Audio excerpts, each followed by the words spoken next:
Let's go. Let's go. Oh, no. Do you want to? Sorry. I'll let you. Next one.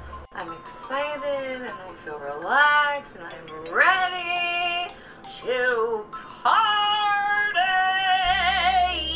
Don't say sorry. You don't need to do that. You don't need to apologize. It's a fucked up female habit. You don't need to be sorry for anything ever. Can you guess what every woman's worst nightmare is? I don't have rage issues! I have nothing to prove to you. When I'm good, I'm very good. But when I'm bad, I'm better. I say when it comes to stardom and Lauren, there are no accidents. Hi, Karen Peterson. Welcome to Citizen Dame, the podcast where we're so excited to talk about Christmas movies. I am Karen Peterson, joined by Lauren Humphreys Brooks. Hello. And today we're so excited because we have a guest back with us, Jazz Tangcay. How are you? Hello. Thank you for having me. Oh my gosh, I'm so excited to be here though. Christmas movies. Yeah, we're so excited to have you. It's been a while. So I think the last time you were here, we were talking about like comfort movies or something, like favorites. So I'd just like to have you back for all the good stuff. Yeah. I mean, what a fun project to like revisit some Christmas movies and find some ones that like people may never have heard of. And that's true. It was super psyched. Yeah. Well, we're so glad you're here. This is going to be so fun. So what we're doing is a Christmas movie draft, and I cannot take credit for this idea because the podcast, which hasn't been recording in a while, and it makes me sad. But the podcast, So I Married a Movie Geek, this is one of the things that really, was awesome that they did was they would do these movie drafts all the time. They did tournaments, all kinds of stuff. And I got to participate a few times. So it was a lot of fun. And they haven't had one in a while. So I was just like, you know what? I want to do a movie draft. Let's do one. So we are here doing that today. And this is all Christmas movies. And we're going to do 5 rounds. And Lauren got the number 1 spot. So Lauren's going to start us off. We're going to do snake order, like a normal fantasy draft. And we're just going to go until we hit our 5 rounds. So, and we'll talk about each, just so people listening know how this works. The idea is that we're trying to build our best team of Christmas movies, and then we're going to put this out to everyone else. Like once the episode's out, you get to vote on your favorite list, and the winner gets bragging rights. And and so we'll talk about each of the movies as we go through. And once it's drafted, it's dead. It can't be picked by someone else. So that's how that works. So Lauren, if you are ready, why don't you start us off with round 1? Okay, so like as I said before we started recording, I had no idea how this worked. So it's like, okay, I'm just gonna list a whole bunch of movies that I like that are Christmas related. But my number 1 is going to be Carol. I don't know if you guys had that on your list. You definitely should have if you didn't. The Todd Haynes film from, what year is it? It's fairly recent. 2015? Why do we not know? 2015. Starring of course Cate Blanchett and Rooney Mara, and it is just such a wonderful film. People argue about whether or not it's actually a Christmas film. It takes place at Christmas. Christmas is a major element going throughout all of it, but it is also just a fantastic love story, and based on one of my favorite books as well, by one of my favorite authors. So that is definitely like my number 1 movie. It's a great movie. It is. Jazz, what are your thoughts on Carol? I mean, as soon as you said that, and I know people can't see it, but like my jaw opened because that was my number 1 too. And I so agree with it being a Christmas movie. Obviously, it starts on December 21, and there's a ton of like Christmas tidbits in there. Like, they all wear Santa hat, or not all of them, but like, when Cate Blanchett's Carol goes into the department store, like they've got Christmas hats on. She's actually shopping for a Christmas gift too. And just in case anybody does doubt that Carol is a Christmas movie, I spoke with Sandy Powell and I asked her, I was like, so Carol's a Christmas movie, right? And she goes, of course it is. So when the costume designer confirms it's a Christmas movie, definitely, it's a Christmas movie. Yeah, absolutely. And also Silver Bells plays. So like, yes, Well, there's like scenes that they're wrapping presents, and part of the conflict is about her children and where her children are spending Christmas. Like, yeah, all of that stuff. But it also just feels Christmassy, I guess, is one of the things, because there's that like combination of kind of joy and melancholy that runs throughout the film, partially because of the story of the relationship and how complicated it has to be. But yeah, it always makes me feel happy, even though there's a lot of conflict in it. It's a very like ultimately a very happy movie. Yeah, true.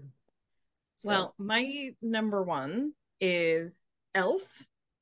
It's not Christmas time until I watch Elf, which means sometimes it's Christmas in July because I watch that movie all year long. I am shocked, by the way. I'm shocked by this. I am just so surprised that this would be the movie that you would list at the top. Not like you've mentioned it before. So I had no idea that you liked it. No clue. I like it a little bit. I like it just a minuscule amount, but yeah, no. I first saw this movie sitting in a tiny theater, well, not a tiny theater, but in a movie theater in a tiny town in Wyoming. And I was just, it was like such a weird experience going into this theater, but then like this, it was like such a weird cross section of weird isn't the right word. It was just an interesting cross section of people that I normally don't run across in my life. And it was like one of those movies where everyone just all came together to just laugh their butts off. And it's so sweet and it's funny, and I love it to death. So, Jazz, any thoughts on Elf? No, I mean, I love Elf. I mean, who doesn't? And that was my number two. Oh, no. But also, it's like Will Ferrell's just so fantastic. And, you know, New York in the holidays, like I forget the name of the department store, but we all know like it's modeled on Macy's. And Gimbal. like Gimbal, there you go. It's just perfect. So yeah. And I'm always watching that. Like there's never a wrong time to watch that. So I would totally watch that in July. Totally. All right, Jazz, what is your round one pick? Okay, my round one pick is Home Alone 2, Lost in New York. Because it is, you know, I love Home Alone, the first one, but there is nothing more magical than being in New York for the holidays and taking, you know, rushing through the airport to catch the flight, and obviously to see Kevin run riot, you know, maxing out his dad's credit card is just in New York at Christmas time is just perfect, and checking himself into the plaza and meeting the pigeon lady too. It's, you know, it's so beautiful. And then, you know, spoiler alert, because I hope everybody listening has seen the film, to be reunited with his mom at the Rockefeller tree is just like so magical. And yeah, I can watch that film at any time, at any point in the year. But then like when you watch it again, like around October, November, it's like, okay, the holidays are coming. Yeah, definitely. I mean, Home Alone is great, but and we can talk about the logistics of how this family managed to lose their kid 2 years in a row or so. But yeah, there's just something extra special, I think, about Home Alone 2. And the one thing that I will say positive about New York is that that was a joke for Lauren. So you can't see what I'm doing when we record without the screens on, and the listeners can't see, but yeah. But no, there's just something that just feels magical, like extra magical when you watch movies set in Christmas time in New York City. Yeah. Because as much as I love California, and as much as I don't care about a white Christmas, it really never feels like Christmas here. It just doesn't, you know, and that's what you get with movies in New York. So. I have to say, Rockefeller Center is absolute hell. It is the worst place in the world. But seeing the tree and the ice rink and everything is momentarily, before you're like subsumed by the crowd and you know, everyone is pushing and shoving, is really beautiful. Like it really is like a wonderful moment. I love Home Alone 2 as well. I particularly like Tim Curry in it. Like it's got a good extra cast, you know, beyond the main characters. And also I have to say Kevin is such a little shit. Like those poor people, like the guy is just trying to get a tip, and the poor people who are like, there's this kid who's checking in with his dad's credit card trying to figure out if he's alone. Like they're like, oh, they're villains. Like, no, they're not. They're trying to help. Exactly. They're just doing their jobs. It's still, I mean, it's still so fun. But to your point, I just want to know, like, what time of night was like this kid at the Rockefeller Center alone? Because, you go at nighttime, like, it's crowded. It's probably 2:00 in the morning. Was he there? Yeah, like was he there at 2:00? I mean, everything does shut down, right? So, and that area of the city really isn't. It's a shop. It's more of a shopping area. It's not really residential or anything like that. So it is like it's probably 2:00 in the morning. So realistically, it is incredibly dangerous, and you shouldn't do that. But yeah, it is an adorable film, definitely. It's still my number one, and we can suspend reality that like you lose your kid twice. Yeah. Yeah, definitely. All right, Jazz, well, you get to start us off on round 2. So what is your next pick? Okay, so I'm gonna go out of left field here and pick The Snowman. It was huge in the UK. I don't know how big it was here, but it did get nominated for Best Animated Short Film in the 80s. What I really love about this is that you go back and it's like David Bowie plays a character in there. And it's just the magic of like, I mean, it came out like when I was little or I saw it, and it was just, I think every Christmas the BBC would show it. And it's just the magic of like building a snowman that comes to life. And it's all music that's composed by Howard Shore, and Walking in the Air was sung by Alan Jones, who is Daisy Edgar Jones's dad for the modern audiences. So it's kind of like a cool thing, but like it's just fun. It's like, animation, like it's just magical and fun. I don't know if either of you have seen that. I haven't. It's my dad's favorite like little holiday film. I remember we had a VHS of it that we used to watch all the time around about Christmas. And so yeah, it's a gorgeous film. It's beautifully animated. It always made me a little bit sad, just because it's again that melancholy element to Christmas. But yeah, it is fantastic. That's a really good one. That's one that I haven't thought of in a long time. Well, it's streaming on Amazon, so if anybody is like, oh, let me try this, and that's where you can visit it. It's very short too. Like it's not a long, it's like 20 minutes or something like that. Super short, yeah. All right. Well, my round 2 pick is the 1966 animated classic, How the Grinch Stole Christmas. Yeah, that's a good one. That was one of mine as well. Yeah. I love that one. Oh man, I used to know every word to Your Mean One with Mr. Grinch. I don't know if I could do it now, but this was like when I was a kid, they played this on Thanksgiving night to kind of like, okay, it's Christmas now. Is this and Santa Claus and the Three Bears? They did like a double bill, and this was how you knew it was Christmas time officially when I was a kid. And I still love this movie. And there have been a couple of other versions that I thought were fine, but nothing holds a candle to the 1966 animated version.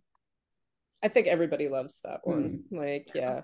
I remember I grew up like my I've talked about this before. My grandmother would send me like 6-hour videotapes for like Christmas or something like that, and they would have things like How the Grinch Stole Christmas and Charlie Brown and like all of the Christmas shorts and everything. And that one my parents still have the tape, and for the past couple of years we've actually rewatched it during Christmas from the tape because it's not as good. They have the whole thing on YouTube. It shows up everywhere, but it's just not as good without the Isotoner gloves commercials and the Hess truck commercials and like interrupting this, short every 5 seconds to show a commercial for Coca-Cola. Like it's just part of the Christmas experience. Love it. Oh my gosh. It was so it's so magical. And then when they remade it in like whenever they remade it with Jim Carrey, was like, oh, but I mean, look, I love that, but yeah, the 60s was a classic. So yeah. All right, Lauren, what is your next pick? White Christmas. The Bing Crosby, Danny Kaye, Vera Ellen, Rosemary Clooney film, which a lot of which does not actually take place at Christmas. It finally, like, the end of the film, we get the snow and everybody is happy and we're like, oh, it's a beautiful Christmas snow. But first of all, it's a very good musical, despite some of the smaller problems that it has. We can ignore certain musical numbers, and I think it does. It's one of those, like, late 40s, early 50s musicals that is very still just gives you that sensation of Christmas. I don't know, the holiday spirit, all of the technical, the big musical numbers, Bing Crosby singing White Christmas, like that's kind of Christmas to me always. And it's also really moving. Like, it's a good kind of post World War II musical, and sort of reminds you. My mother always gets kind of choked up about it because her father was in World War II, and there's just something about seeing all of these men who have gone through so much together and like celebrating this general who tried to take care of them, tried to protect them, was actually a good commanding officer, etc. It's really very sweet. Awesome. So, yeah, I love White Christmas. Yeah, my mom and I used to watch that all the time. That's one of the ones that's on our regular rotation. So yeah, it's got to be like, you've got to watch it at least like once. We have more than enough time to put that on our rotation if you haven't done it yet. Yeah, it's true. I've been looking for, because a lot of the theaters around here, they'll do Christmas movies, like classics on the big screen, and I've been looking for one for White Christmas this year and I haven't found one, so still looking. There's still time if any repertory theaters want to program it. I will go. Just tell me. So, all right, Lauren, you get to start us off on round 3. Oh, I do. Okay. Yeah. Okay, so my number 3 is The Man Who Came to Dinner. If I don't know if either one of you have seen that. If you haven't, it is on HBO Max. It is hilarious. Again, one of those kind of Christmas adjacent movies where it takes place at Christmas, but the main point is like watching these people be funny.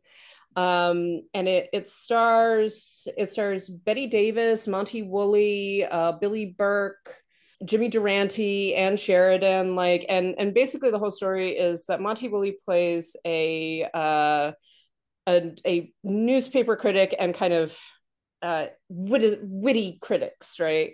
And he's on a lecture tour and he winds up slipping on the stairs of the house of this well-known guy in town, basically, and injures himself so that he has to stay at their house over Christmas and New Year's. And Betty Davis is his secretary, who basically just like puts up with him. And essentially he just causes havoc because he creates all of these ridiculous demands. He has like friends coming in and out, including Ann Sheridan and Jimmy Durante. Betty Davis then falls in love with like the small town guy that is like, oh, isn't he wonderful? And the Monty Woolley character decides that no, you cannot possibly marry the small town guy because he's a jackass, and I don't want you to leave me. So he causes all of this havoc the entire time, basically being confined to his chair or being confined to a bed. So it's just basically him talking and yelling at people the entire time. It's so funny. And again, has those like small town elements of they go ice skating at the like local pond and things like that. It's really adorable. It's really funny. And yeah, it's just a great joy to watch at Christmas, and also just to watch Monty Woolley be an asshole to everybody. I've never seen it, but I am adding it to my list. And I was sold on Betty Davis. I was like, oh wait, she was in this film, and I'm totally going to be watching that. She's delightful in it, and I really like both Jimmy Durante and Ann Sheridan basically play versions of their on-screen personas, so they're like their own star personas. They're just like extreme, so they make jokes about who Jimmy Durante is. They make jokes about who Ann Sheridan, like what Ann Sheridan was known for. And so you get a lot of this meta stuff that's worked in there as well. It's a really charming movie.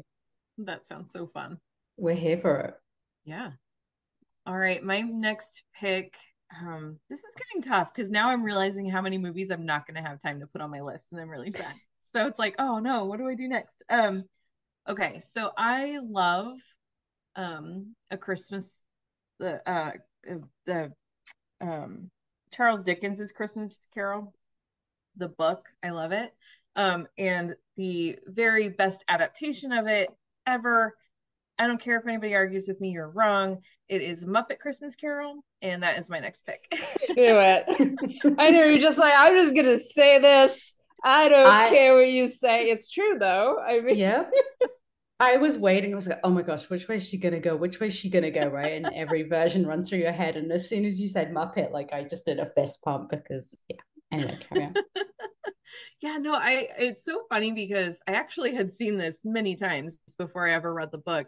And when I was reading it, I just kept picturing the characters from the Muppet movie in Charles Dickens's work, and it was really funny, but it was also like, wait, that's not right. I'm not supposed to be thinking this way, but I just think that's how definitive the Muppet version is, and I think every movie is better with Muppets, but especially it works for this one.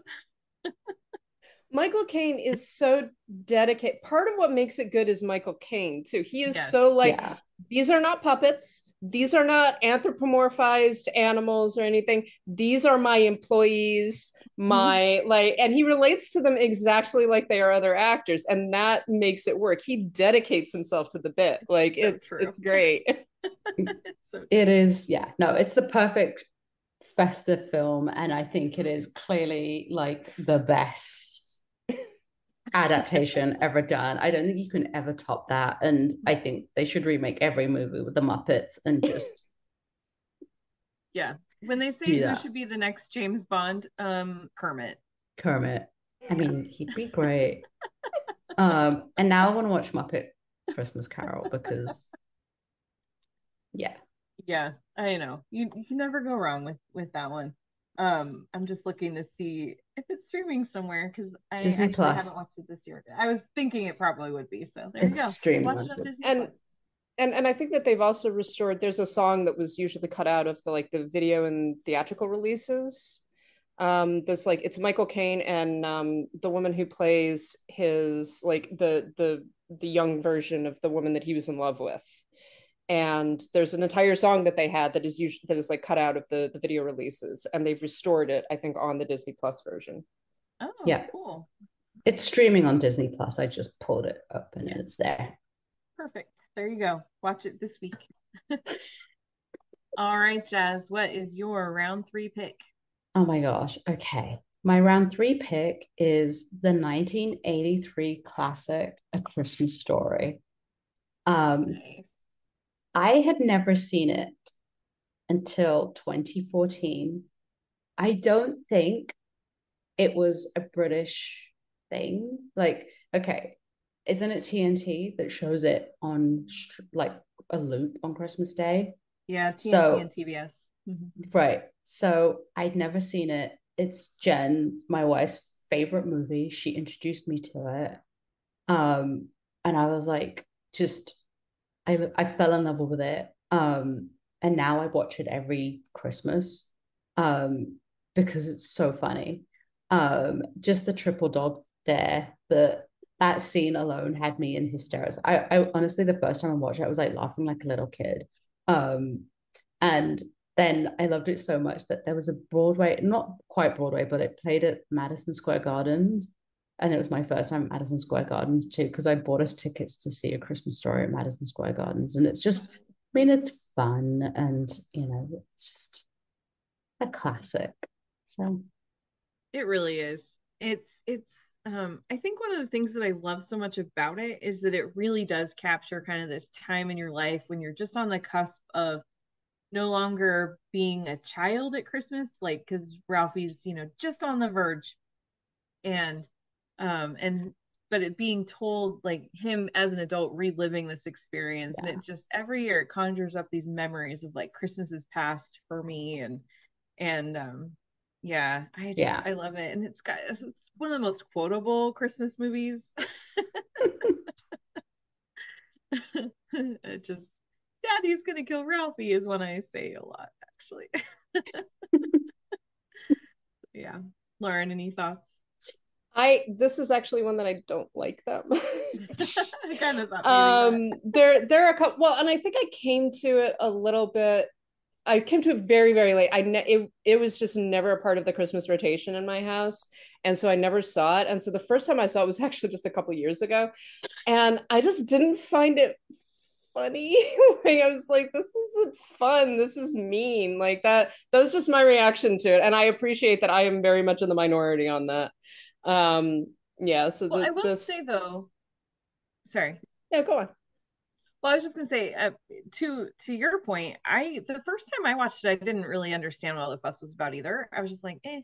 It probably wasn't until I watched it like a third or a fourth time, because everyone watches it every year, that it was just like, okay, now I'm into this, and now I'm like laughing at the lines that I know are coming, and it's just, yeah. So for me, it's one that had to grow on me. Yeah, it might be one that improves on rewatch or something like that. That it just, you have to be in the right frame of mind for it, and I just wasn't. Yeah. This is one. There's the sequel though that I'm absolutely not going to watch. I'm like, nah. I feel like it doesn't need a sequel. Yeah, the one with Ralphie growing up on HBO, that one. Yeah, I haven't watched it either. It's like, part of me is curious, but I'm not curious enough. Right. So, I've heard some decent things about it, actually. Like I've heard a number. Yeah. But a lot of people are like, it isn't necessary, but it is fun. That's basically the conclusion that a lot of people have come to.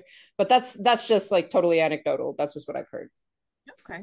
I mean, I would like Peter Billingsley to do good things, so I'm glad that he got to be the grown-up version of himself, I guess. But all right, Jazz, what is your round 4 pick? Oh my gosh. This is tough, but I think I just have to go for another animated feature from 2004, The Polar Express. It's just Robert Zemeckis back in the day. It was just a really beautifully done animated feature that just, I mean, it never gets boring. I don't think so. And Tom Hanks, and just honestly, I watched that and was like, wait, this is animated. But the animation craft has improved so much. But yeah, Polar Express for me, and just the magical story of going to the North Pole. Again, I clearly have this thing of going to the North Pole. Maybe I'll go there one day, but yeah, that's my number 3 pick. Nice. I don't know if I've ever actually watched it all the way through. I've tried to, and I think what's fascinating to me about it is how much kids just love it. And for me, I don't know, like I think the animation is really really inventive, and I do like Tom Hanks. It's hard not to like Tom Hanks, but I don't know, it's just never really grabbed me. But watching how kids get obsessed with it has just, it's fascinating to me. So yeah, nice pick. I like it. Lauren, any I read the book when I was a kid. I never saw the film. And it does seem like one of those that like a lot of kids just are into it. It's very important for them. And so yeah, I'm glad to know that, like, because some of the Robert Zemeckis stuff, particularly some of his later stuff, I'm always like, there's like an uncanny valley thing going on here that bothers me. But I'm glad to know that like the animation is like good in this one. Yeah, it's really good. It's really good for its time, though. I mean, obviously, it's since like moved on, but yeah, I didn't realize it was that old. Actually, old to 2004. It's scary. You're just like, wait, that's like close to 20 years old already. But anyway. That's my number 4 pick. Sorry, I can't count. Yeah. No, you're good. I'm keeping track, so you're good. My number 4 is oh gosh, which direction do I go with this? I'm gonna go with National Lampoon's Christmas Vacation. It's weird because it seems like this movie, like a lot of people don't like it anymore, and I don't know when that happened, but I still think it's freaking hilarious. I know every line.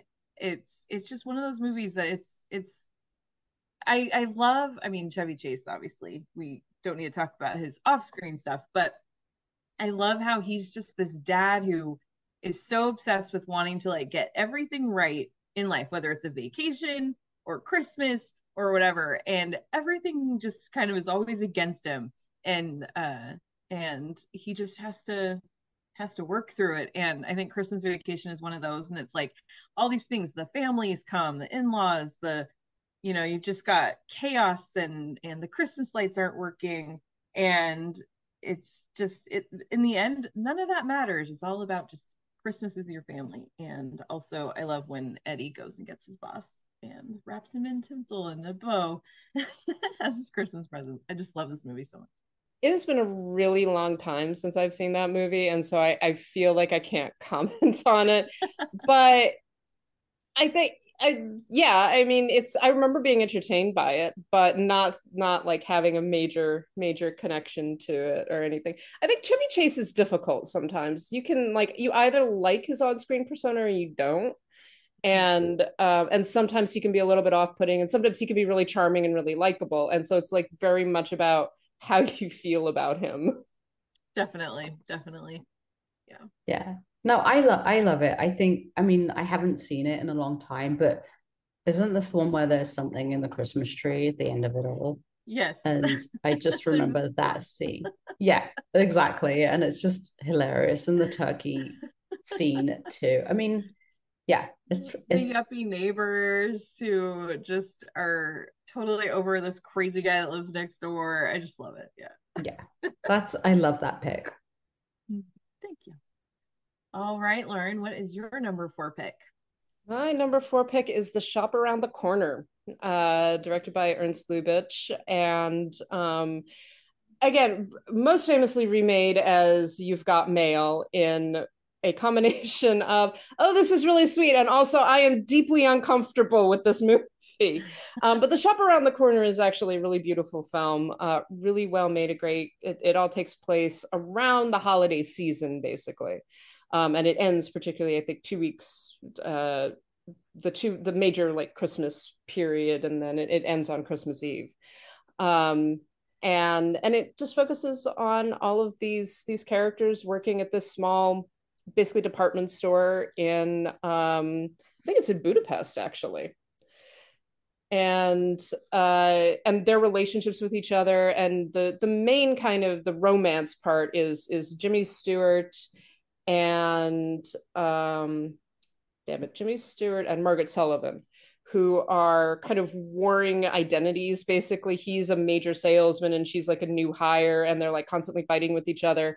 But meanwhile, they've also been carrying on a letter correspondence, not knowing who the other person actually is. And then they begin to, particularly Jimmy Stewart, begins to work out like, I think I've been writing to this woman, based upon some of the things that they say. It's a really lovely romance, but then there are also wonderful like secondary plots and secondary characters that's just very charming and very sweet, and very much like a lot of the humor that you kind of come to expect from Ernst Lubitsch. Awesome. So it is a lovely film. This is where I admit I've never actually watched it. You need to watch it. It's so adorable. Have you seen You've Got Mail? Yes. Oh yeah. Okay, that but better. That's what I've heard. And it's one of those. It's like I've been meaning to watch it for years, and I just haven't. So I will make time for it this Christmas. Well, now it's time. Yes, Karen, we have a lot of homework. I know. I'm keeping track of it all.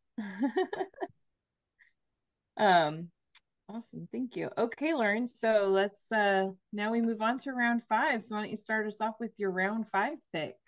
Because I have been keeping with the theme of classic films, I am going to go with The Thin Man as my final one, which I talked about many times before. I love the Thin Man series, particularly the first one, which takes place, the initial thing takes place on Christmas Eve, and then it kind of runs through the week between Christmas and New Year's.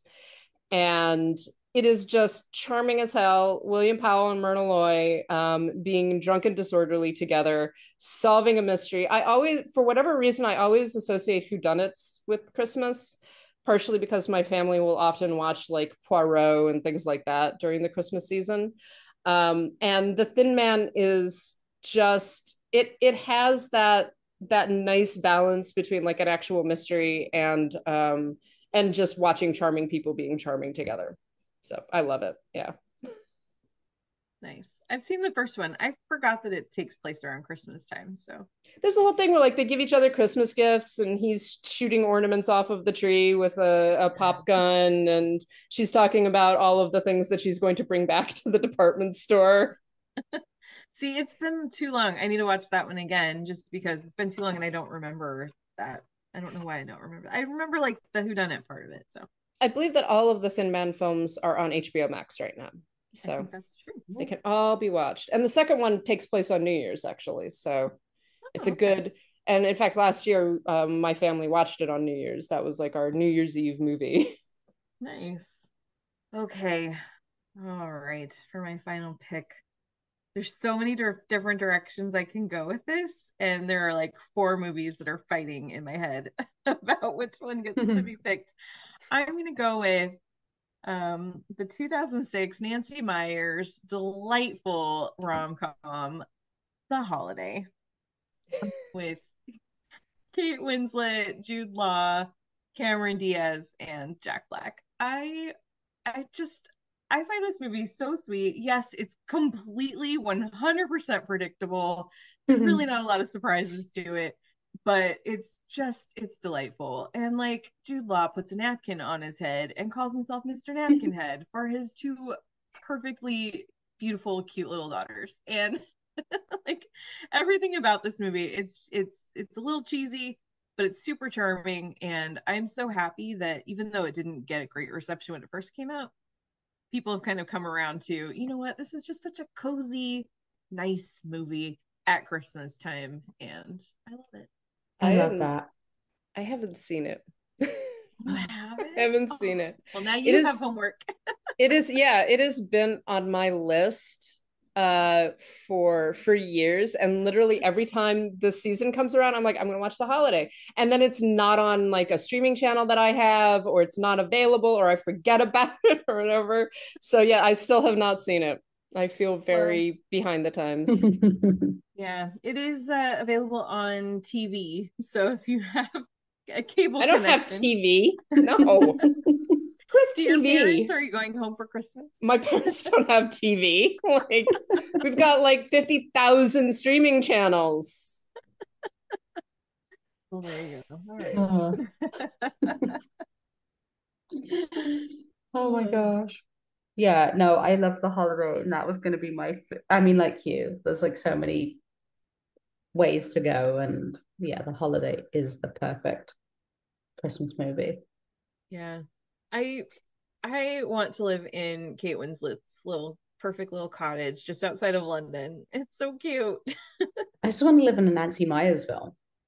That's also true. House, film, whatever you want to call it. Yep. Okay, Jazz. Now it all comes down to you. I mean, you took my number 5 with The Holiday. So my number 5 is from, oh gosh, I think it's 2003. Yeah, it would be 2003. Another holiday classic, Love Actually. And this is very hard because there's so many other options I could have picked, but it really has the greatest nativity scene ever. And that for me alone is just brilliant. And also Hugh Grant dancing also is another reason, I mean, at the time, like that was the best gift we could ever get. So yeah, Love Actually. And it's, it actually holds up. And who doesn't love Emma Thompson and Keira Knightley? Well, sorry, I will repeat. Who doesn't love Emma Thompson, Colin Firth, and Hugh Grant in a movie? So true. So true. I love Actually too. And yeah, one of my favorite lines is when Emma Thompson's like, there was more than one lobster at the birth of Jesus. She is an MVP in that movie, definitely. She's got the right like sardonic kind of sweet and likable, but also sarcastic like level of commentary, I guess. Mm-hmm. And Alan Rickman, and he plays a total like just you want to punch him, but he's Alan Rickman. Exactly. Yeah. Such a good movie. Yeah, I love that one too. Okay, so just to recap, Lauren's team, you have Carol, White Christmas, The Man Who Came to Dinner, The Shop Around the Corner, and The Thin Man. I have Elf, How the Grinch Stole Christmas from 1966, A Muppet Christmas Carol, National Lampoon's Christmas Vacation, and The Holiday. And Jazz has Home Alone 2, Lost in New York, The Snowman, A Christmas Story, The Polar Express, and Love Actually. So those are great choices. Let's chat about a couple movies that we have that didn't get drafted. Jazz, what are a couple of yours? Oh, sorry. No, I was just gonna say, what about some Christmas horror movies? Because that's something that I've definitely had on my list, and I didn't actually mention any of them because I wouldn't necessarily rank them up there. But like any Christmas horror films that people are like, oh yeah, I love this one. Yeah, I have none on my list, but I want to hear what you had.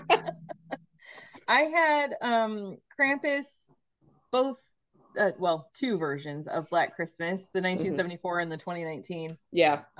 And The Lodge the Lodge is an interesting one because that one kept on coming up on like I was like, what are some Christmas horror films? And I was searching for it and I was like, this the Lodge, really? That's explicit Christmas. Yeah, that's horrible. Yeah. Well, because the whole thing is that so Riley Keough she's engaged to this guy who has 2 kids, and they go out to the cabin. That's where they're going to spend Christmas because this tragedy has just happened. And so they're basically kind of just getting out of town. And then the fiance has to go, he gets called into work. So he leaves her and his kids at their lodge alone. And then there's a huge blizzard and they get snowed in. And yeah, so it's like, I think most of it takes place like on Christmas Eve and Christmas Day. So yeah. Interesting. I also had the 2 Black Christmases, 74 and 2019. Obviously, I think there's one other. There was at least 1 or 2 others, aren't there? There's 2 others, and neither of those are good. Yeah, we don't listen to those.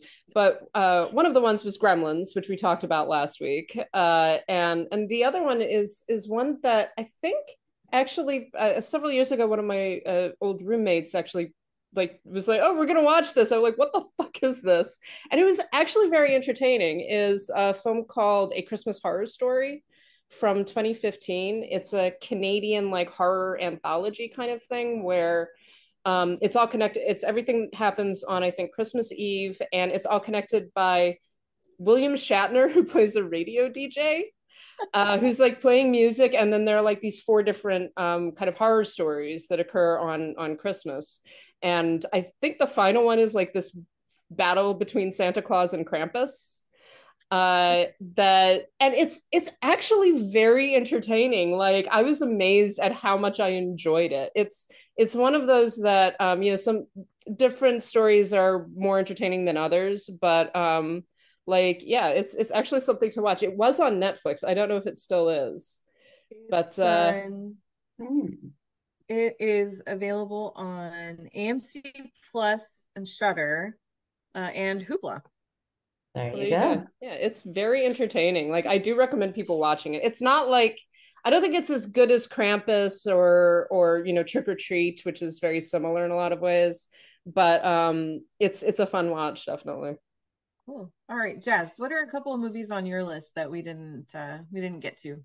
Oh my gosh. Okay, so I had Batman Returns on there. Oh yeah. It is. Yes. I'm sorry I didn't pick that in my 5. It's really hard when you're just like, okay, what am I gonna pick? So yes, Batman Returns, because that is a Christmas movie. You talked about Gremlins. I did have like a really old film with One Magic Christmas, which is on Disney Plus. We were shown that. I don't know why we were showing it like in whatever, like it's infant school, which is what really like, I guess when you're like 5, every year. And I just remember being so caught up in it because Mary Steenburgen is in the film and she doesn't have the Christmas spirit. So it's all about her kid trying to get a letter to Santa and finding the Christmas spirit. It's streaming on Disney Plus, and if you want to watch it, it does actually hold up because I was telling Karen the other day I revisited it. So if you're not feeling the Christmas spirit, maybe One Magic Christmas is the movie. I also had Ernest Saves Christmas because I do not know. Don't come for me if it's all wrong, but I remember watching that and finding that hilarious the first time I saw that. And also Die Hard, because Die Hard's a Christmas film, right? This has been the topic of a lot of debate. I think last year we did a whole thing where we were just like, is this or is this not a Christmas film? And we're just like, yes, no, absolutely, no, absolutely not. Like, let me explain to you why. I honestly don't remember what we came down on. I have no idea. I think we said it's not, but also if you want to say it's a Christmas movie, that's fine. It's fine. Well, today I'm saying it's a Christmas movie. I like it. So those are some of my picks. Nice. One that I was really, really thinking about and wanted to, but I ultimately didn't. Eyes Wide Shut. Gotta get Tom Cruise in there. It's a Christmas movie. No. It's totally a Christmas movie. It all takes place at Christmas time. Exactly. But it is a Christmas film. Yeah. Yeah, it totally is. See, Lauren, you don't know what you're talking about. Miracle on 34th Street, the 47 version. I do love It's a Wonderful Life. I know a lot of people don't, but it's one that means a lot to me and my mom. We for a long time, we don't do this anymore because now by Christmas Eve we've already opened everybody's presents, but we used to stay up really late Christmas Eve night and wrap presents together and watch It's a Wonderful Life, and so I still love that movie so much. And then also the this one's just silly and fun, and that is Just Friends with Ryan Reynolds, and Anna Faris is in it, and oh my gosh, I'm totally blanking on her name. The girl that Ryan Reynolds is in love with in that movie. Anyway, where he ran away from home, basically. He went off because he was really teased as a kid. He was overweight and stuff, and then he goes off and gets hot and turns into Ryan Reynolds and ends up back in his hometown on his way escorting Anna Faris, who is this crazy pop star that he is managing, and they end up back in his hometown, and he doesn't want to be there, but he decides to take the opportunity to kind of show off how he had a massive glow up, and chaos ensues, and it's hilarious, and it's such a dumb movie, but I love it. We love dumb movies, though. Yes. I think the holidays are a good time for dumb movies to, talk about like, oh, they're predictable or whatever. It's like, yeah, but that's what look at the Hallmark, etc. films that of course they're predictable. Yes, this is what we're here for. We're here for like, yes, it happens at Christmas. Everybody is nice and pretty. The stakes are not terribly high. And it all ends happily in the snow. Like that's the story. Yeah. And Anna Faris has a hilarious song that she writes about forgiveness that I love so much. And by the way, Amy Smart plays the girl that was his best friend in high school.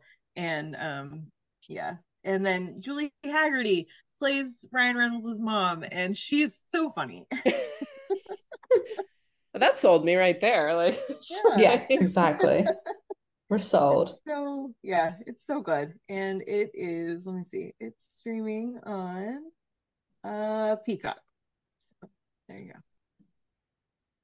Love it. All right. Any other movies anybody wanted to we have to mention A Charlie Brown Christmas. Like that is so it's a short, like if we're gonna count the Grinch, we definitely have to count Charlie Brown. And it very religious, actually.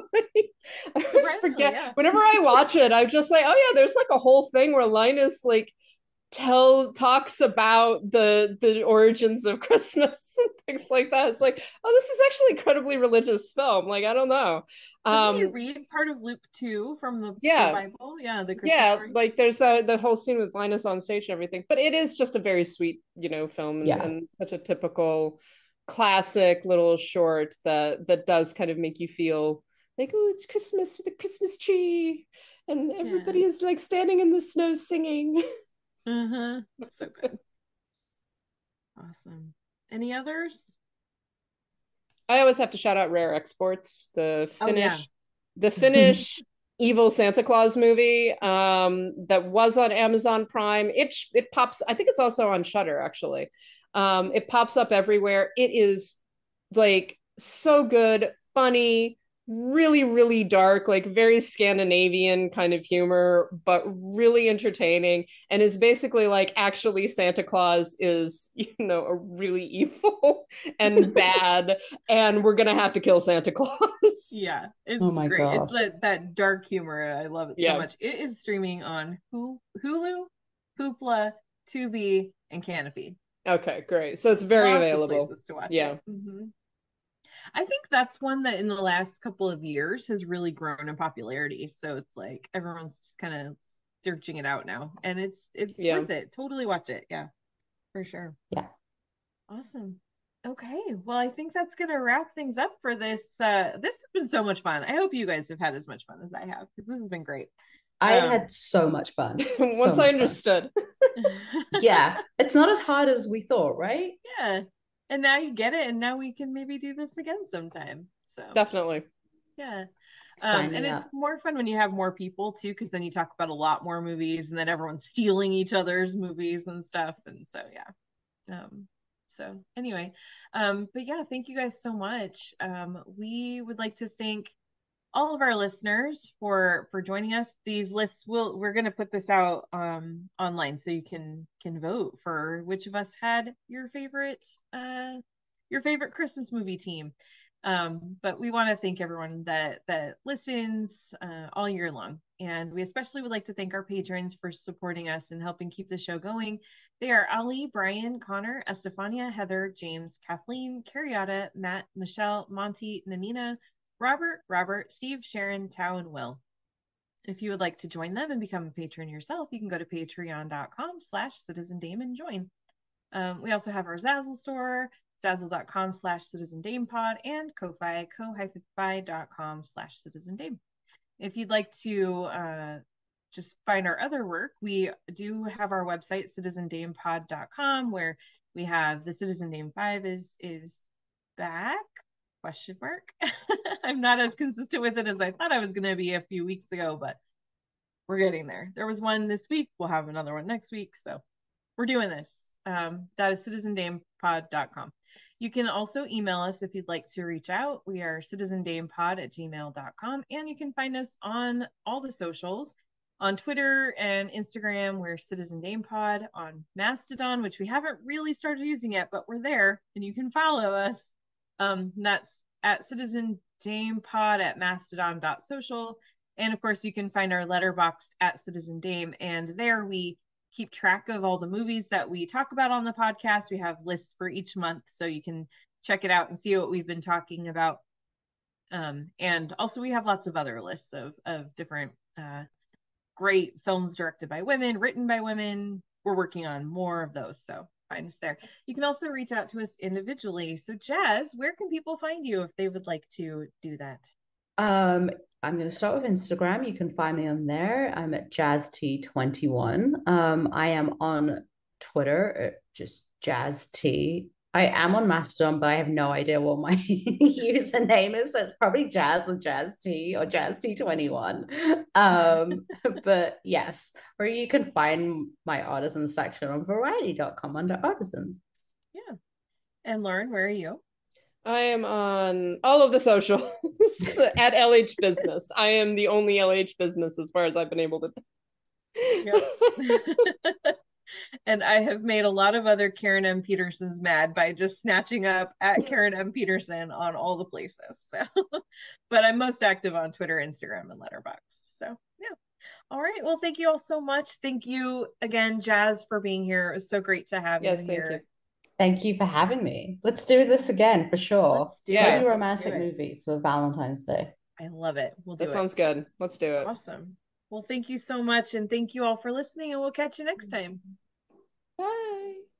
In life, the Marleys had been business partners with a shrewd moneylender named Ebenezer Scrooge. Ooh. You will meet him as he comes around that corner. Where? There. When? Now. There he is, Mr. Ebenezer Scrooge. Say, is it getting colder out here?